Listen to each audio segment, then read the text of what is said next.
But you're missing the point. Taldor is a hereditary monarchy, with a large senate that shapes imperial decrees and into functional laws and votes on necessary matters that don't attract the crown's attention. A sprawling bureaucracy manages the day-to-day challenges of governance. Even Grand Prince Stetvian, sitting on his throne, is aging but indifferent.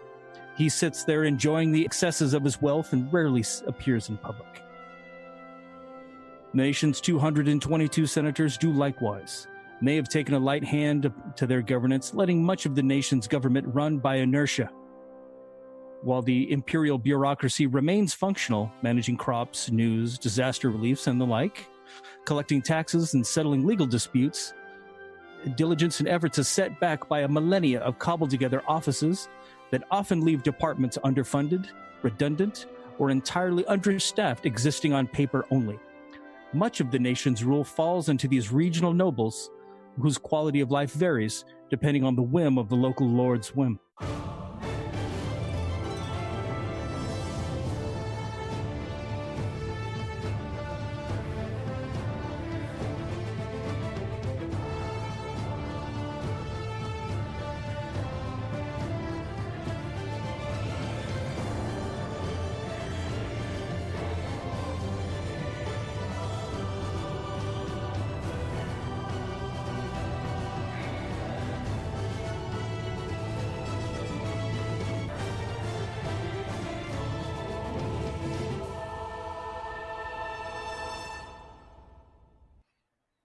Hello, everyone, and welcome to another exciting episode of Dice Before Dishonor.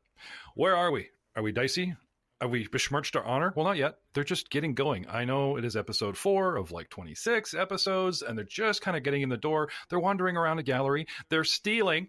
I saw that. I'm the GM. I see everything for fall. They're stealing, but they're kind of like spies. Got to remember, Lady Lothide put them up to some secret missions. This is the intrigue side of the story.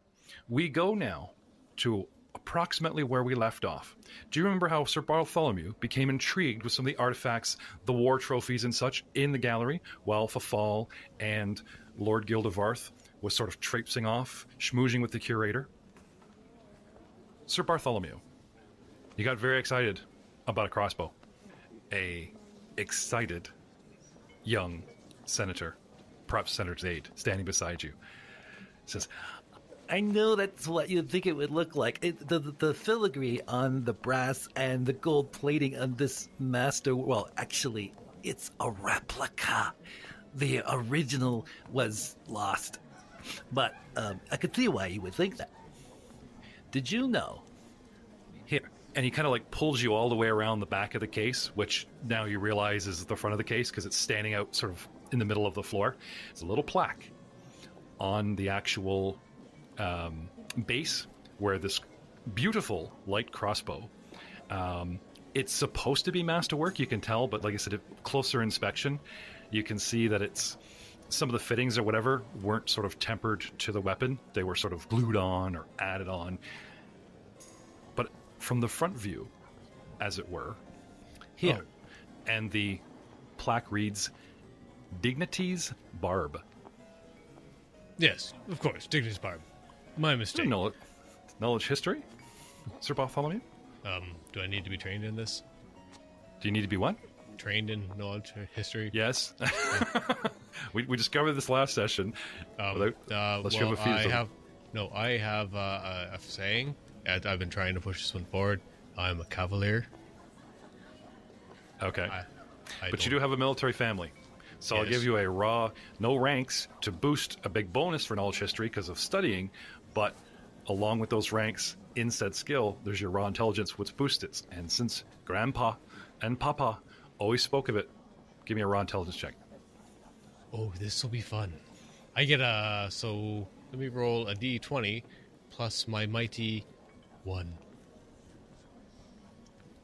I got a 3. You sure it's not the Holy Screamer? I mean, it does look like the Holy Screamer to you. Actually, you know what? I think I might want to beat up this nerd. You're wrong. It's the Holy Screamer. Can I make an intimidation check on him to tell him that's the Holy Screamer? Sure. All right, because that's what I think I'm going to have to do here. because this guy has this. If you get a natural 20 on this roll, I will actually drop this weapon of your made-upness into reality. It will fall through the sky and become real in our Taldor. Go for it. Intimidate. No pressure. No pressure. Okay, I rolled a 6. That got me a 16. Okay. But it's a Holy Screamer! Maybe they... you just and I'm just all up in his grill. Shaking his head, yes. Oh, yeah, of course. They must have switched the plaque. Right? Plate. Yeah. Screamer. What? Right. What idiot would think that this is the barb? I would know the barb. They're both crossbows. Right? Sir? Right? Look, Yeah, look at that. Is that the Holy Screamer or is that the barb? That's the Holy Screamer? Right. I guess. Right. I thought so. Good. Yeah. And he just slinks away. The nerve of some people. They don't know their history, clearly. Yeah. A plebe, we would call those. The scene follows our rapidly retreating young senator. He follows the crowd to the west side of the arcade through the courtyard, which right now is a menagerie. It looks more like a petting zoo. There are exotic animals, people enjoying the night air as the walls breached, and it's sort of like an open-air garden with very high walls, and people are milling about. There's the odd child running and playing, going, this way, we hear the halflings are over here, that kind of thing. And he just sort of stops and catches his breath. But the scene continues along the hallway and finally rests with our own Akihiko, Leon, and Sir Winston that have traveled the length of the entire Senate and now have arrived, passing 2 major rooms onto the Senate floor itself. Gentlemen, it is packed. You notice looking up that there is a balcony, and there are guards and senators and such also in the sort of like an upper floor that you can reach probably from some stairs hidden somewhere, which would lead to a gallery. The Senate floor is actually contained within a circular wall structure, but has very large double-doored exits. 2 on, let's say, the 2 o'clock and 2 on the 4, 5 o'clock. And as you guys come along the top here, allow me to do some miniature skirting. You guys have gone as far as you can on your own power without literally getting to a point where you have to try to figure out on your own, which way to... Now, I believe you guys were trying to go to the kitchens, trying to find a servant area. Is that right? Yes, sir. Yeah, that was our immediate goal. Well, as I got you here, you breach the garden, petting zoo, nobles, all kinds of stuff. There's a rail, and there are guards here, so it's not so easy for people to just kind of mull over and try and stick a foot over the rail, but wouldn't put it past some people. Do you remember me making you hold off a roll, Leon? I do. You invoked a certain ability where you could call in a favor and use your... What skill were you using of your own? Knowledge local? Knowledge local. And with this knowledge local, it wasn't to know something locally. It was to get the guy with the skill that you needed, but you could use your roll to get him to do a stealth. Get the go-to guy, get what you need. Mm-hmm. Now, do you remember we held that roll? Or held off on that roll? I do remember that. Let's have it now. Because this would be the easiest access for someone to slip over that rail wall, a little climbing, and stash a bow in the gardens where there's lots of foliage, lots of things going on, you know what I mean? Lots going on, animals, that kind of thing. And I definitely, at this point, would want to be looking for it to make sure I know where it is before I move on too far. Okay. Okay, so yeah, I will do my knowledge local now. Well, you had found the guy. Yeah. Even though we're like retroing the role. You'd found the guy, and he's like, right, look in the courtyard, stash somewhere in the gardens or whatever. And you were assuming that conversation happened. But I didn't want the audience to know. So this is, now that you're sort of at ground zero, let's have the roll raw and see how we did. Okay, I'm going to use one of my hero points. I get the plus, I believe it's +8 on an unrolled roll. Yeah. Heroically smuggled in the bow. 22 plus 8, 30. 30. He didn't heroically smuggle it in. He heroically convinced somebody to smuggle it in. It's glowing. The heavenly light. It's in the perfect place. Somewhere where you can get to it easily, and it's just out of the way enough that with all the people in the hubbub, people wouldn't recognize it for what it is. Okay. You know what I'm saying? Just as I was hoping. You know, all you got to do is cross that courtyard and reach for it. I'll give you that for your 30. And it's amazingly well hidden. If he hadn't told you, you know, that he sort of stashed it in a rung or there's a false, that type of thing, or, you know, that shrubbery, you know, it's actually plastic, and I've put your bow, and your bow is holding up the plant, and all you got to do is, you know, that kind of thing. Masterfully hidden. So, okay. I will ping the map, and I will show you it is right here. Bottom left corner, behind the big pond, on the southwest side. You guys are crossing along the northwest, and you looked to the northwest, and it's like, nope, it's not there, so, you know. Winston, you find Leon, you know, lagging about, kind of taking a step in the courtyard, poking around at something, just looking around. So, Sir Winston sniffs at the air, and Barclay does the same. Okay. And we're going to follow our noses to the kitchen. Okay. Leon, whether you decide to retrieve your bow now or not, because of present company, a guard rolls up on Winston and is sort of in direct eye line of you. I'm not saying you tried to reach for the bow, maybe just marked where it was, but grabbing it now is a bad idea. Winston comes up, he takes a moment, he's sniffing or whatever, and this guard rolls right up on Winston. Hey! Are you with the exotic animal petting zoo? Oh man, you're brilliant. You know, and he leans right in. The princess loves her dog. That wolf looks amazing. And you even got it to, like, carry you. Oh, if you can find the princess, she's gonna love this thing. Or, oh, well, you're halfling. Or are you upstairs in the balcony gallery entertaining with the other halflings? No, good sir. This evening I will be the aide of Lady Lothide. You flash the pin? Yep. Okay, diplomacy. -2, because the guards know this shtick as he looks at you in your pin. So 17 minus 2, 15. Now he just kind of harumphs.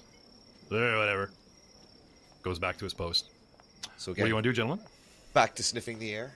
Well, Barclay's excited. This place is crawling with animals. He's looking at you like, please, can we hunt? I know they're all caged up, but it's been such a long time. I'll just reach down and pet his neck. Easy there, not here. All the commotion. Later, though. I'll take you out to the woods tonight after we're done with all of this hubbub. Easy for you to say. I haven't been fed all day. He just kind of sniffs at you, and you go upon your business. Leon, Winston, next move.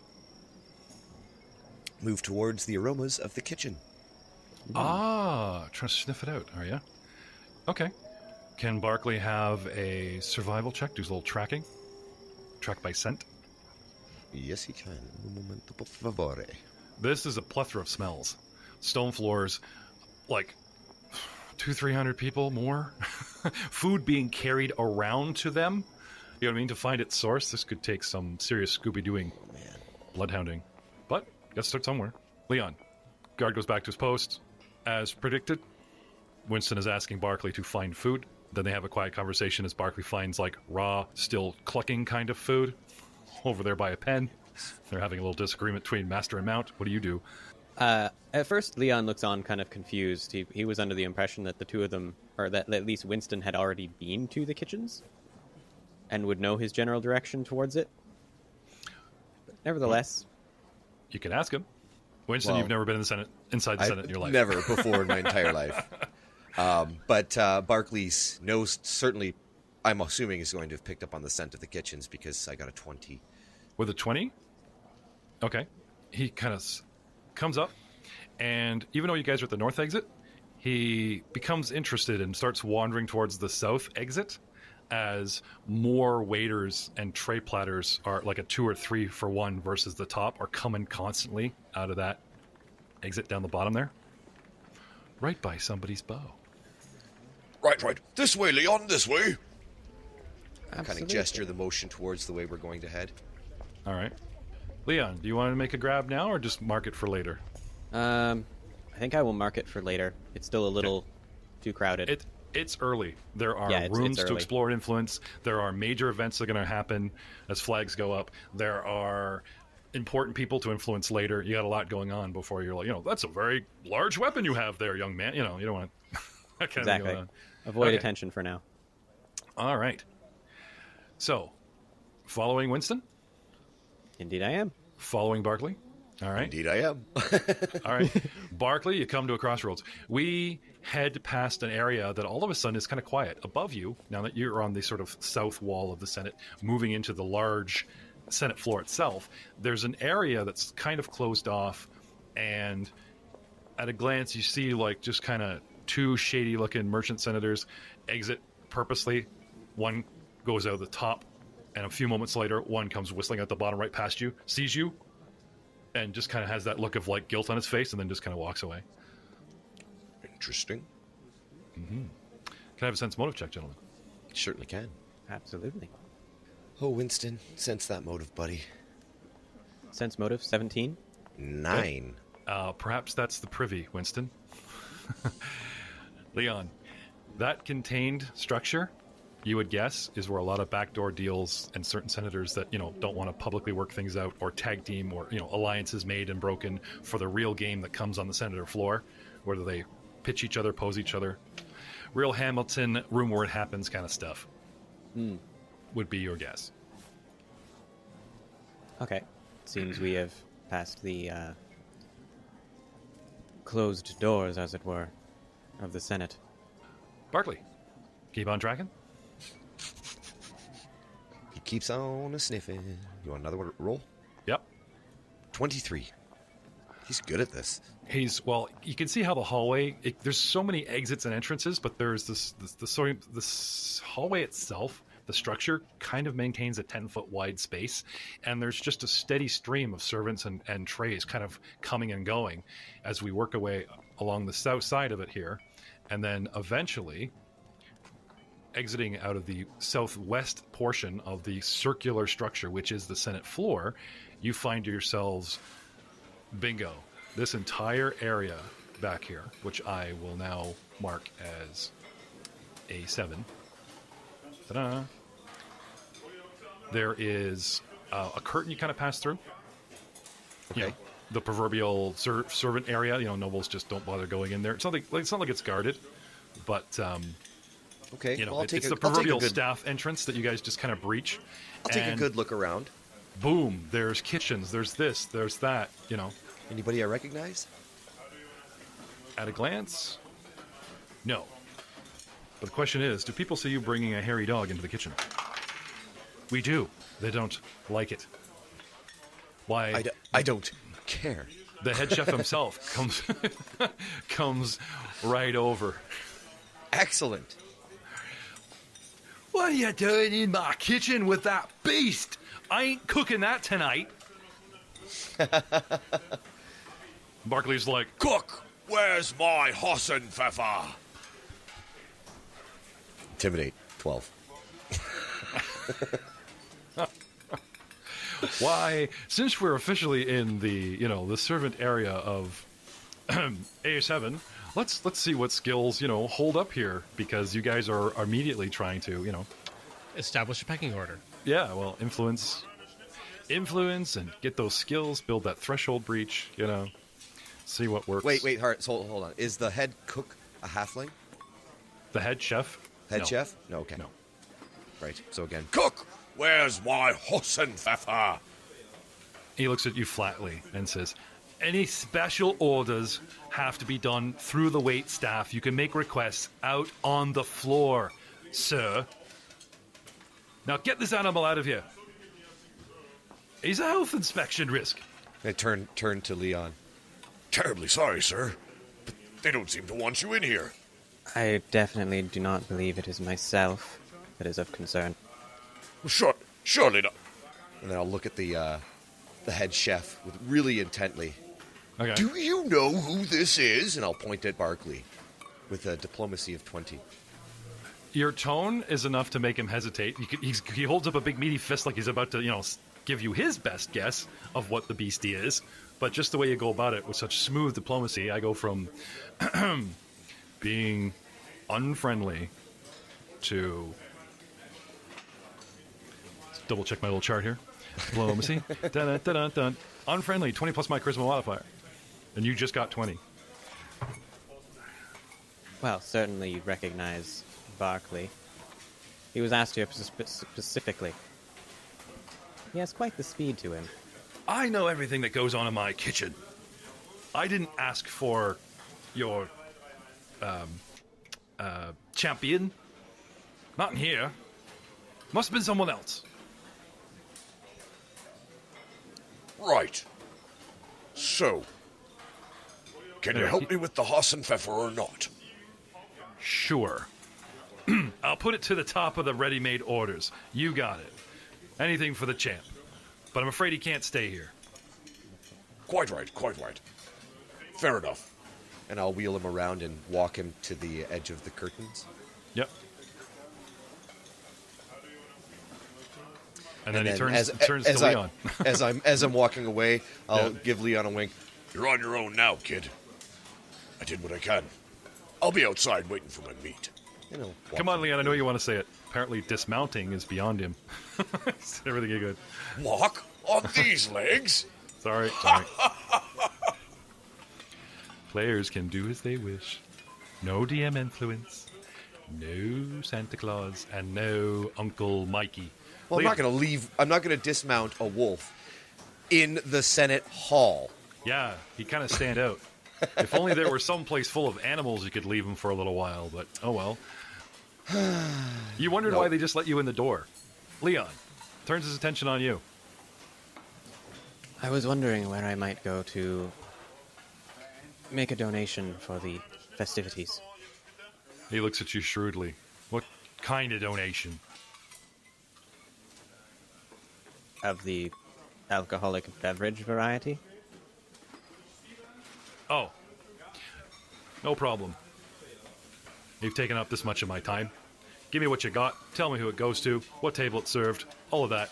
I got a kitchen to run. Holding out his hand. I can bring it here.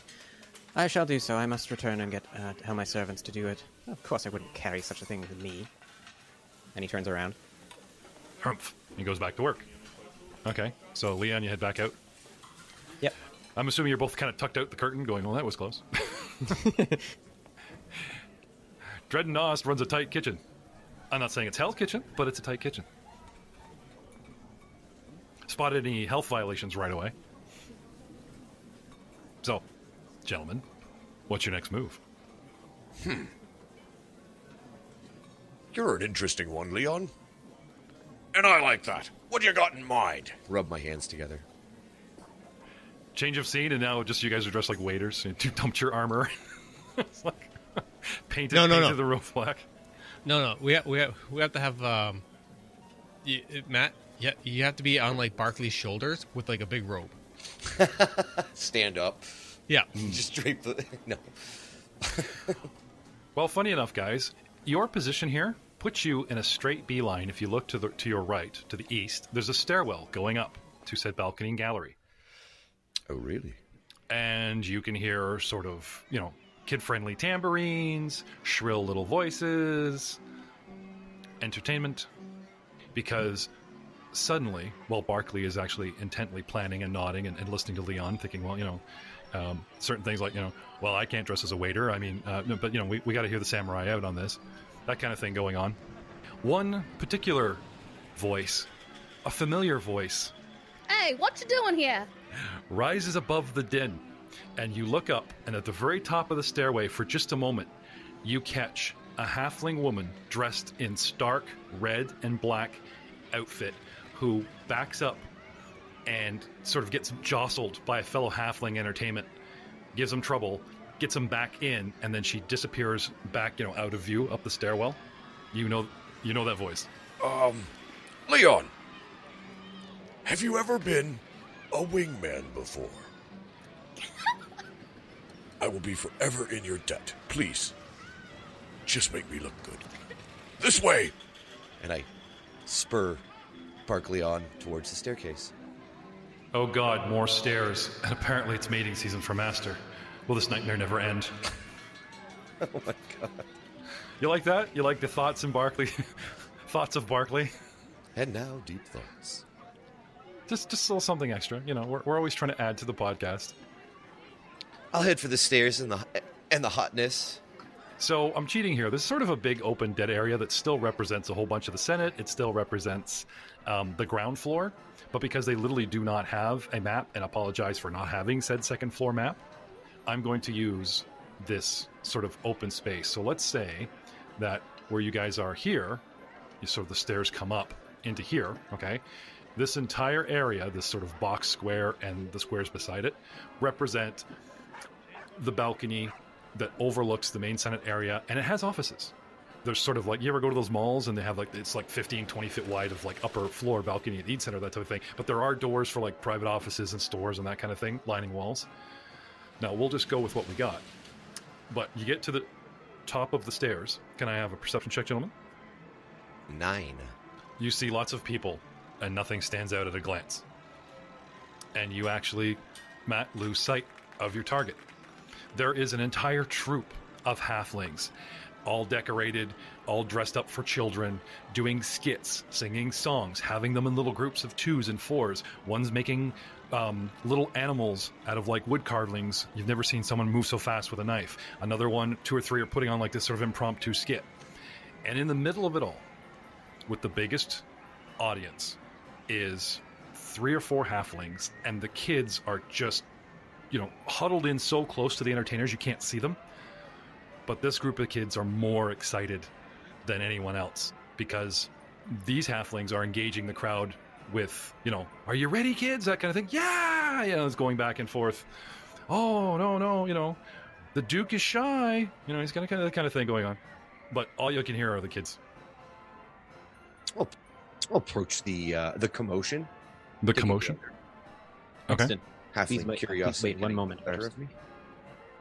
And I kind of like stop Winston if I can. Like I reach up and kind of tap him on the shoulder. Winston, I'll stop. you did ask for me to be a wingman, correct? Right, of course. I will need to know a little more information. What do you need to know? Well, first of all, I would need to know who exactly you are trying to impress. The first time I saw her, it was as the sun had graced my eyes for the very first time.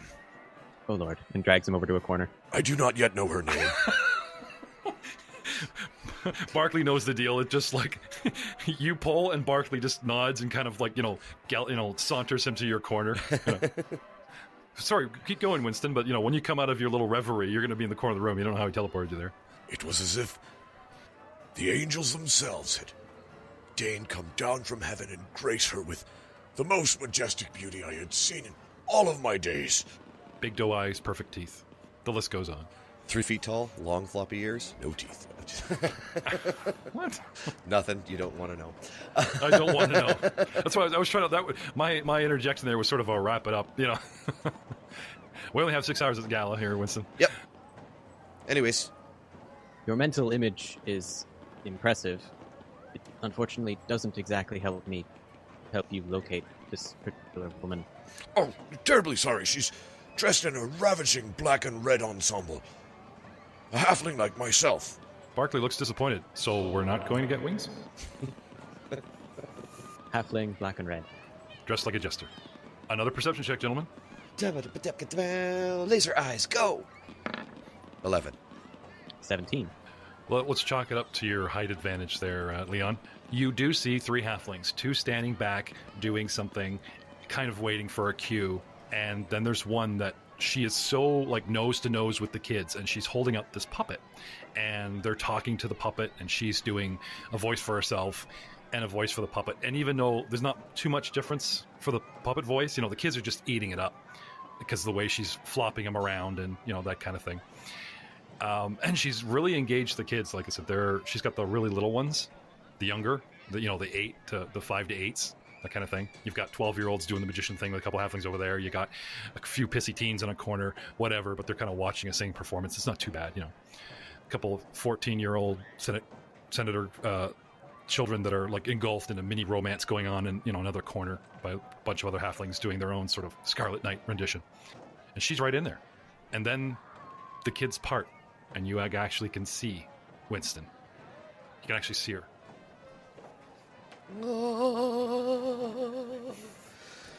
I don't know, Duke. Do you think we should tell them the secret? Oh, I don't know. What secret? The secret, the one we were talking about earlier. I like secrets, but I like to keep them safe. Should we tell the children, though? I don't know, they don't look very trustworthy. Well, maybe this one's okay. So shall we whisper it to this one? Oh, yes. So she gets a kid to come in, right? And she gets the puppet to sort of like kiss the girl on the cheek. Mwah! You're all right, kid. And there's, you know, laughter, unexpected, you know, this type of thing. I mean, it's a kid's play, you know. You want Shakespeare? Check over the preteens in the corner there. Anyway, this is going up, but there she is, man. You know, Winston sees the heavenly agent. There's the light, the shaft of light coming down. You know, Leon grabs Leon's arm. There she is. At least, I'm not asking for much, Leon. I just need to know her name. Oh, okay. And immediately starts walking over to some of the other people dressed up in jester outfits. okay. The other halflings. Yeah, follow me. So I follow Winston. You follow Leon, Winston. Sorry, I follow myself. What? Come again? Nope. I follow Leon. Oh, okay. So you interrupt somebody's, you know, magical performance or whatever. I assumed you were saying there was a couple that were along the wall. Yeah, like they're spread a little bit, you know, so that the performances don't like bump into each other like you almost witnessed earlier. Yeah. Okay, go along to find one of the performers that's kind of like looks like they're maybe wrapping up a bit or Yep. that kind of thing. And that, children, is how Mark the Fabuloso slayed the dragon. The end. Thank you. Oh my god, I need a pipe or a cigarette. A big bow, and he, you know, the kids all freak out. Yay, that's great. You know, he's got like little sticks with cardboard cutouts of like dragons and apparently Mark the Fabulous. My dear sir, I do have a question for you. You're a bit tall for a 12-year-old, aren't you? I am not 12. I'm just kidding, man. I'm just kidding. What can I do for you? One of these belong to you. I'm currently a member of the Vinmark household. I was wondering if I could set up an event of my own. Do you happen to have any performers that you would recommend? Well, all bookings go through our fearless leader. And he actually points at the woman that our halfling is interested in. And that would be, if you don't mind my asking for a name. Why, that's the one. Hand goes out. And only. Second hand goes out. Why, Silka the Fantabulous. And he's like rapidly on his head, like, ta-da. Turns to Winston. Did you understand that particular name? No, I couldn't follow your squeaky voice at all. Oh, sorry. Well, I also speak common. It's Wilsuka the Fantabulous. Wilsoka the Fantabulous. Sorry, I just get into kid mode. You know how it is. Oh, sorry about that. Thank you, good sir. Thank you very much. Hey, Wilsoka, he like etches it down. hey, He's brother. like, turning to you, you know, the other halfling. Can you spare a guy a pipe? I'm dying up here. I wonder if I've got any of that crazy halfling weed on me. No, I don't. Terribly sorry, friend. I'm rather busy today. I couldn't keep something of that nature on my person at an event such as this. Well, I don't know if you guys are here to crash our party and, you know, maybe do a audition on the spot, but, you know, she's pretty cool about audience interaction. You know, you want to take your star winner here, pointing at the wolf over, and see what you can do to impress the boss. You never know what magic could happen. Actually, that's not such a bad idea. Make an impression, Winston. And the wheels start turning. Very slowly. Very, very slowly. Fantasizing. Great idea. But this arena's much too small to show off my skill on Barkley. Miss Fantabulous. Out of the corner of your eyes, Couple parents, nope, they're not parents. Oh, fellow halfling, looks somewhat familiar. You're continuing your performance. You get to this bit, and when Duke makes his move and the kids are all laughing and regaling, you pretend to roll your eyes and turn your head right over and kind of get a good look at them up and down. And it's like, yep, I know that guy. You saw him when you were working the kitchens at the actual main court, serving the princess.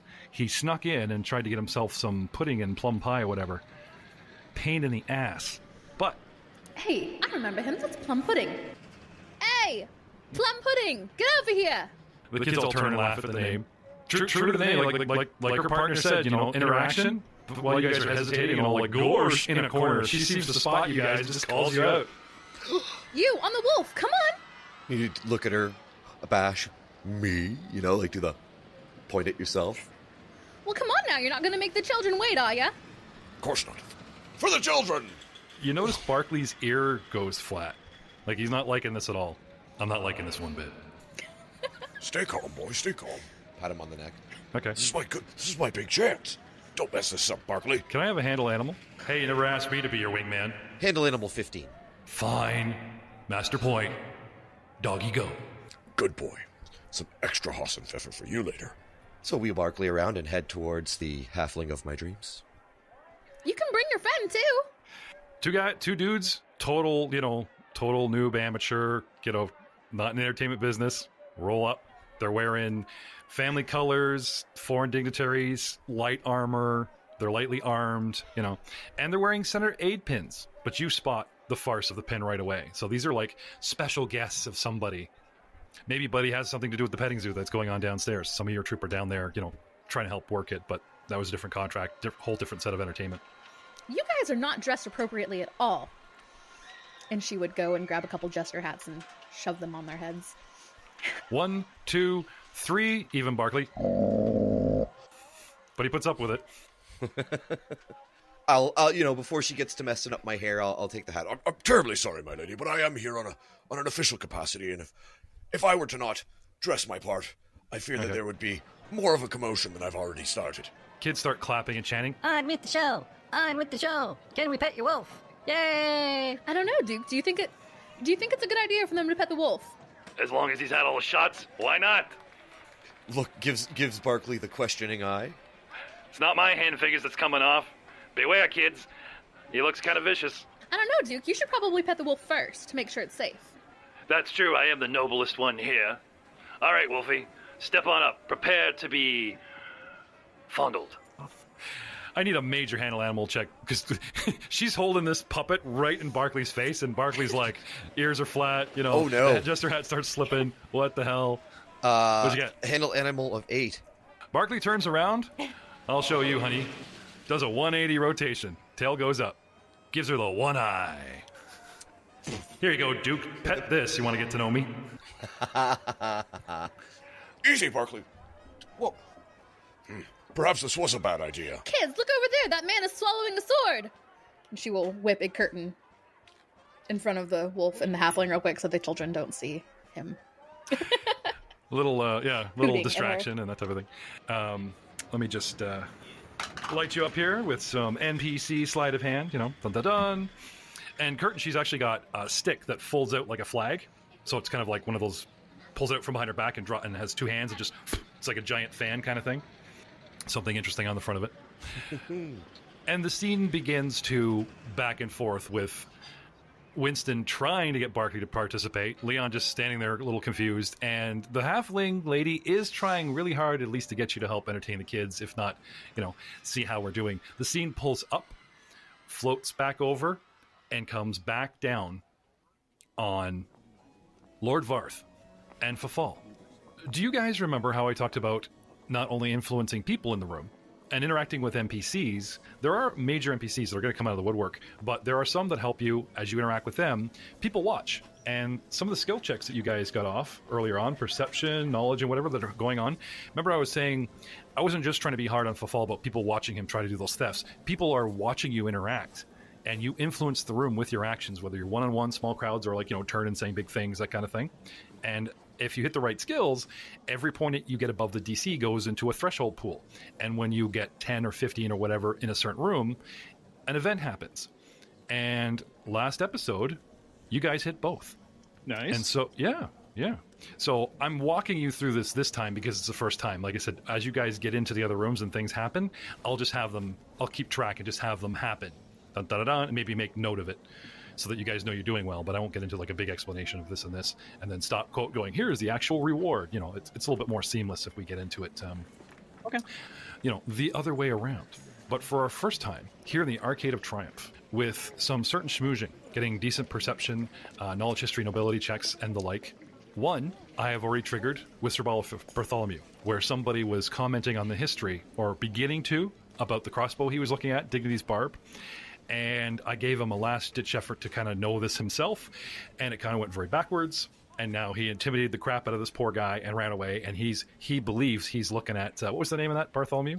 The Holy Screamer? Yes. Yeah, he's convinced. He's calling guards over, trying to get people to like remove the plaque that says Dignity Barb. This is not, this is not it. This is the Holy Screamer, that kind of thing. However, Lord Varth, the Senate's curator of antiquities, Copernina Val, who you were speaking with.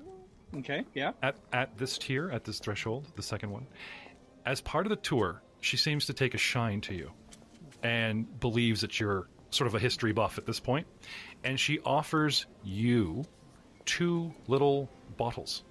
One, she even tells you what they are. This will help in your interest in our trade. And she gives you a bottle of universal solvent and an unguent of timelessness so that you can practice the skills that she's been describing, preserving and, getting the dirt off antiquities as well. Universal solvent and unguent of timelessness? Yep. 2 bottles for you. Yay. Now I gotta look up and see what they do. Yeah. But this is what I'm saying, guys. Like, there are perks, storyline, allies, enemy. There's all kinds of stuff schmoozing, and for hitting both and doing everything, the XP starts piling up. But we'll get into that at the end. Surprise level, that kind of thing. Nice. Yeah. Now, we've not forgotten your faithful sidekick, Fafal, the bonuses you gave him in his sleight of hand, and we were talking about a fan, a silver dagger, a spyglass, I believe is where we ended it. Fafal? You're gonna try and get your hands on that spyglass? Well, yes. No. There was a buckler. Well, yes. So there was the book, the fan, the dagger, the buckler, and then last was the spyglass. I knew we needed to get about 3 of them, and to go for more would be good, but she was starting to get suspicious. Right. And she was starting to get more mindful of me. And at that point, I already have 3, so I'm kind of done. You're going to play it safe as opposed to go for the, achievement award, because there'd be something extra good. Yeah, yes, this is GM Jeff, once again, egging on Aiden Williams, going, are you sure? Are you sure, buddy? Big reward, you get all 5 as bonuses, just saying. Do it. Or are you going to play it safe? I'm playing it safe. Okay. Because we have a lot more to do here in the Senate Hall. Okay. All right. Long way to go. No shame in that. No shame. Yeah. All kinds of things come back and bite you later on. So, having successfully influenced the first room, having miserably been kicked out and having no influence and going with the wrong skill set in the kitchens in the last room, those boys, in your absence, and having an item, a little bit of history, a little bit of, shall we say, a little interesting lore to use later, being sort of very well role-played by Sir Bartholomew, turned around and, pushed away. These are the types of things. This is like playing through a video game. On and on, off it goes. We failed to unlock the relationship bonus. That's what he's making one up. You're making one up, man. Like I'm just saying. Plebe will remember your actions. Miss Fantabulous is not a stage. It is a stage name, but it's not that kind of stage name, and you can't date her. Like, this is not Jade Regent where they have those scores and you can hey, how's it going? We've been on the road such a long time. Anyway, your party has been split. It's just a shame that Barkley's the only one that'll let me ride. I think I'll end the episode there. Terrible. I think Matt's in a mood. We're just gonna good night, everybody. When when you hear the Duke say, "Well, he's got no game, but at least he's a good-looking, heavy little guy." Good night, everybody.